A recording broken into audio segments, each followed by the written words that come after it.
You're listening to Soundside. I'm Libby Dankman. For decades, Washington state's shellfish farmers have waged a battle against burrowing shrimp. These native shrimp dig into the sand and make tunnels, making the beach unstable. They build tunnels and burrows down to 3 feet deep. And if there's too many of them, it turns into a soupy mess. You can't even walk on it. This is Ken Wiegardt. He's a fifth-generation oyster grower with Jolly Roger Oysters in Willapa Bay. With my crew members, when they've gone out and tried to harvest a bed that's been infested, I have my crew boss take a rope because sometimes guys will get stuck to the point where you can't get close to them and you have to throw a rope to them and basically tug of war them out. The little diggers have another impact. As they burrow, each shrimp can kick up about a handful of sand. On a large scale, that causes clams and oysters to sink into the ground, making it impossible to harvest them. The industry used to have a chemical to kill the shrimp, but the state banned its use in 2012. We no longer have access to that tool or any chemical or mechanical tool that has proven effective at this point. So right now, all we can do is just walk away from that ground. Wiegardt says he's lost about 70% of the ground he uses to grow oysters. They used to get 265,000 bushels. Now they can only get about 75,000 bushels. It's an expensive problem, and many people are desperate for a solution. Some researchers at the University of Washington have been testing a way to deal with the shrimp without using chemicals. They created a device that kills the shrimp by shaking the ocean floor. Jennifer Ruesink is a biology professor at the University of Washington and the senior author of a recent paper on the technique. Jennifer, thank you for being on Soundside. Thanks for having me. Can I ask you, how much of your time right now do you spend thinking about these little burrowing shrimp that are such pains for the shellfish industry? Most of my time, because I love being out on the mudflats and learning about what happens there. And shrimp are a key player in that. So can you describe the burrowing shrimp if somebody's never seen one? How big are they? And how big of a problem are they for shellfish farmers? Well, like many things in the ocean, they start out absolutely tiny, microscopic, but over the course of their 10-year lifespan, they can grow almost to the size of your hand. They are pink and orange with these big white claws.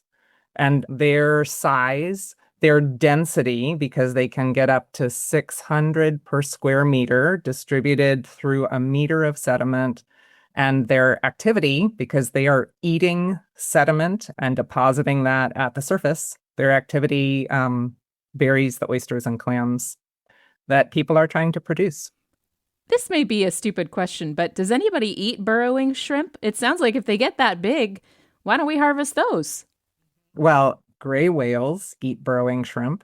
Endangered sturgeon eat burrowing shrimp. I have had several people say they would be willing to spice them up and try them, but so far, no one has actually taken on the strategy of collecting them for people food instead of just for bait. They just don't have very much meat in them. They are mostly shell.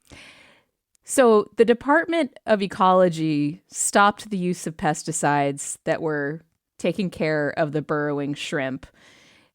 Right now, we heard from Ken Wiegardt that he's lost a huge percentage of his crop since that happened. Can you quantify how much damage the burrowing shrimp have caused in the shellfish industry since that decision by the Department of Ecology?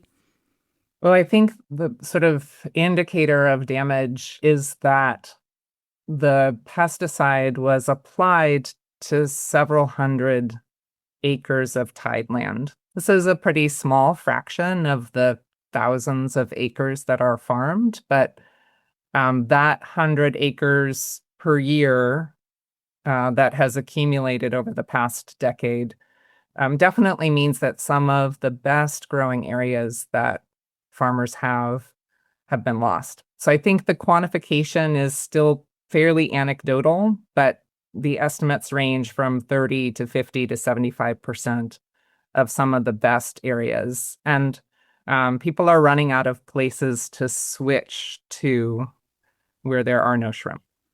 Hmm. What was the reason for stopping the pesticide? I mean, you've touched on the fact that the shrimp are an important food source for a number of creatures that live in the Puget Sound, but could you talk to me about how the Department of Ecology came to that decision? There have been concerns about pesticide application directly into water bodies for a really long time. And Willapa Bay and Grace Harbor on our coast were really standout locations where that was still possible until the early 2000s. And I think just in general, these pesticides that kill many kinds of invertebrates and potentially have human health consequences as well are just not the top choice that many people would want to see in an agricultural context, especially one that's directly in the water. So since then, as we heard from Ken, these burrowing shrimp have proliferated on really valuable tidelands that the farmers for oysters and clams really would like to use to harvest oysters and clams. That's being inhibited. Your team has come up with a possible solution, and that's what your most recent research paper was about. So tell us, what is this solution and how does it work? Maybe I'll just take a step back and say that we probably should just start with a values statement, which is that farmers should be able to grow shellfish on their privately owned tidelands. And then once we sort of can agree that there's this pest species that's present, then the question arises of how can we get rid of it? For many decades, actually, there has been interest in using some sort of compression of the surface sediment to try to crush shrimp. That crushing actually goes all the way back to Ken's uncle in the 1960s, who acquired these Canadian snow cats and big trapped vehicles and went out on the tide flat and tried not to get stuck in that really, really spongy sediment, and wasn't entirely successful in getting rid of burrowing shrimp that way.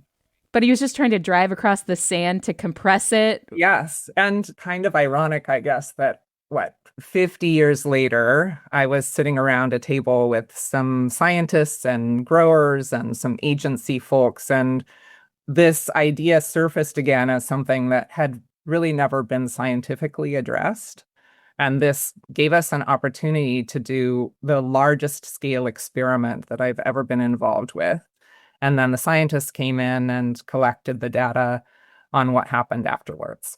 The sediment definitely firmed up. If you drove enough times, the shrimp declined, but they did not go away. And it's key to know that in order to grow oysters and clams, you basically have to get shrimp down to only, well, you have to eliminate 95% of them. So it's a pretty big impact that's necessary. So we were disappointed, but we had all these great videos and lots of data. And I was showing some of these videos to my husband, who I will say is physics talented in a hydrodynamic sense, and also a bit of a wingnut. He said, "You are thinking about this problem like a dirt farmer. You're just scratching the surface. And what you really need to realize is that you have to get that impact a meter down into the sediment, and you need to start thinking like a concrete engineer." That was the transformative moment, at which point I said, okay, I'll think like a concrete engineer if you tell me what I need to do. And he described these concrete vibrators. When I first started thinking about concrete vibrators, I couldn't even say the word vibrator. I didn't want to, but now it just rolls off the tongue. And these insertion vibrators are used in concrete to take a slurry of wet particles and get rid of the air and the water pockets. And a mudflat is just a slurry of wet particles. And so it works almost the same way as wet concrete. So I'm looking at a concrete vibrator. I just Googled it, and it looks like it's a wand connected to like a hose and then some sort of power source on the end of it. How do you use it to make the sand compact? Yeah, it's a perfect description. So the wand, which is this heavy metal, maybe 1 foot long, 4 inches wide cylinder, is vibrating because of the power source and because of the electrical motor inside that head. It's vibrating at 240 hertz. It hums, and that vibration allows that heavy head to just work its way very rapidly down into the mudflat. And it sends out the pressure waves that liquefy the material around it, collapsing the burrows and sort of allowing the particles to settle out by gravity and the water to come to the surface. So it both addresses the shrimp burrows, kind of traps the shrimp where they're at. So they suffocate, I'm assuming. They kind of get trapped in the burrows. So they're taken care of. And then it solidifies the sand around it a little more, like firms things up to make it more theoretically hospitable to oysters and clams and things. Perfect description. Wow.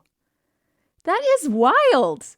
I mean, initially, all we knew is that they went away over time, but we didn't know if the vibrations were chasing them out or if the vibrations themselves were sort of shaking them to death.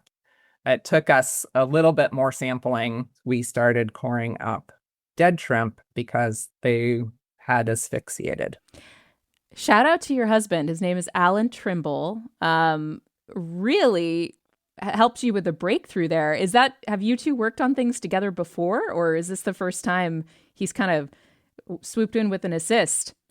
We have a long team effort together, and he is generally the ideas guy, and I'm the one who has to actually get out there and do the vibrocompaction. So what's the result of the vibrocompaction in the places that you tried it out? Like for the farmers, I should say.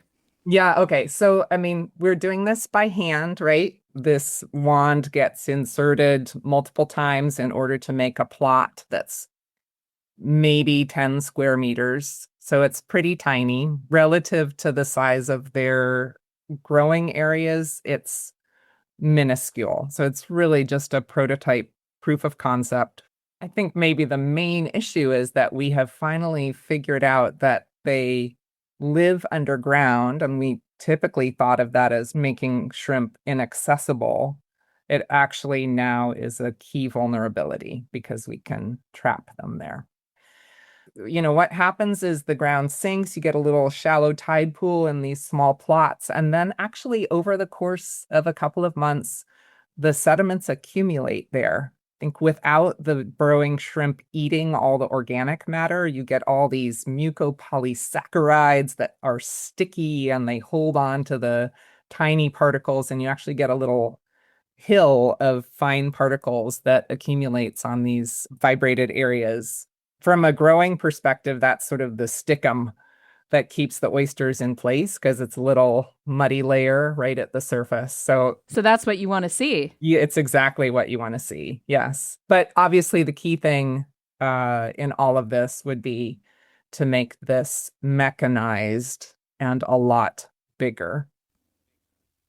Scalable for the kind of surface area that we're talking about to farm oysters and clams at a larger scale. So this is obviously still a study. You worked with Ken Wiegardt, who we heard from earlier.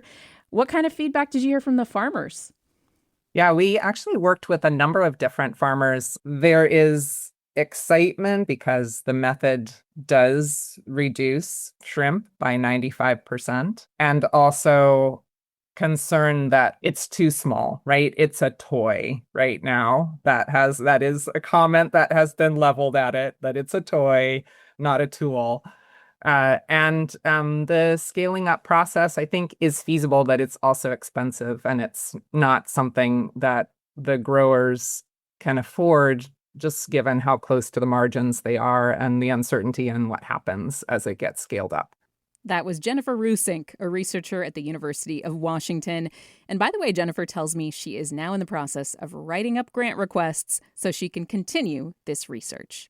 Thanks for listening to Soundside. Don't forget you can listen live on KUOW 94.9 Seattle at noon and 8 p.m. Monday through Thursday, or anytime right here online at KUOW.org, or of course on your favorite podcast app.